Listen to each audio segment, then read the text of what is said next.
This past week saw the release of quite a few games.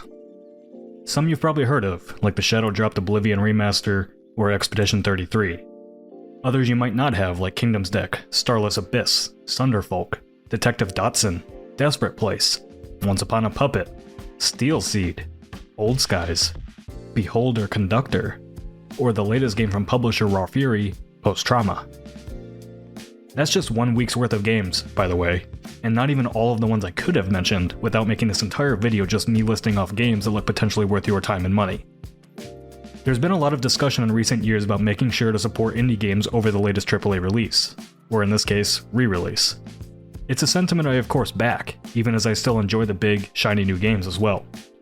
But this week specifically sparked a pretty interesting conversation about the challenges smaller developers and publishers face when it comes to planning and trying their very best to release at an optimal time.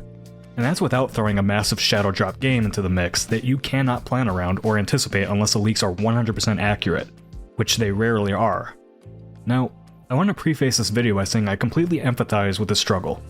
It's long been an uphill battle to get people to check out indie games, even before there were dozens of them released in any given week. In my games media career, I've always tried to prioritize smaller games for coverage. Not because I dislike AAA games, but because I just found indies more interesting to write about, and I've always enjoyed helping people find their next favorite game to play. But before we started Second Wind, I was constantly beholden to the Google gods when it came to games coverage. Unless a smaller game happens to take off on social media, in the corporate media space, you're essentially obligated to give precedence to things that people will search for in order to pay the bills. And more often than not, that's the next big AAA game. Covering smaller games was always good for your core readership that would come back to the site every day, but to bring the numbers that corporate stooges expect to make the line go up every quarter, you gotta play the search engine optimization, or SEO, game. And sadly, not many people are likely to search for guides or coverage on a game like Post Trauma. Unfortunately for Post Trauma, it was released on the same day as the Shadow-dropped Oblivion remaster, and in the same week as all those other good-looking games I mentioned at the start of this video. Steam charts for the game show it hasn't sold very well. In response, publisher Raw Fury announced they were doing a re-release event on June 23rd called Post Trauma, the re-release, except we're not unreleasing it first, and it's pretty much the same. It's a fun way to make light of an unfortunate situation for the game, and will hopefully give it a second win during a less busy release period, as long as no other shadow drops happen. Johannes Antonsen, one of the co-founders of Raw Fury, took to Twitter to share his thoughts on the release of Post Trauma and the challenges indie games and studios face when it comes to planning around bigger games and publishers with massive marketing budgets at their disposal. From the perspective of indies and indie publishers, this is the problem with these sort of massive shadow drops, said Antonsen. Everything more or less gets buried. We don't have the cash nor muscle to throw around, so everything is carefully planned, including when they're released, based on other releases, etc., to try to maximize the chances of getting attention. Love the game that dropped, but feel the pain for our team, and especially the developer we've worked with for years, who has poured his heart and soul into his game. Unfortunately for Antonsen, and the many, many other struggling developers and small publishers out there, there's just too many games now. If it wasn't the Oblivion remaster that stole the spotlight from Post Trauma, and several other games released that week, it would have been Expedition 33.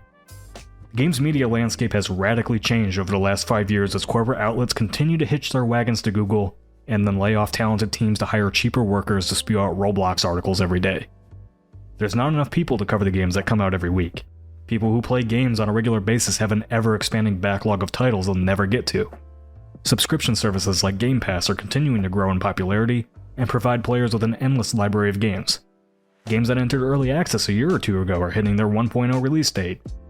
Don't even get me started on games that have been released but also have a roadmap for future content down the line.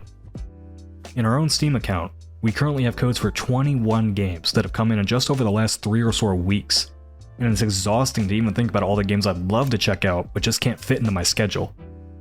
There's never been a better time to play video games, but there's also never been a worse time to release them. If a game doesn't release to positive reviews on Steam, garner enough social media attention, have some viral clip on TikTok or Instagram, or get picked up by a big streamer or YouTuber, it's an uphill battle from there. What I really think is that games might need to start reworking their marketing strategies. So often, a game releases and then that's the end of it for a lot of developers. They'll release updates to fix issues, maybe take part in a Steam sale later in the year, or work on a post-launch roadmap if the game calls for it. These days though, marketing a game after it releases is just as important, if not more important, than pre-launch marketing. With how quick the industry moves on now, games are released and then forgotten about not a week later because the next big thing has already come around. Outside of special cases, there really just isn't a good time to release a game anymore.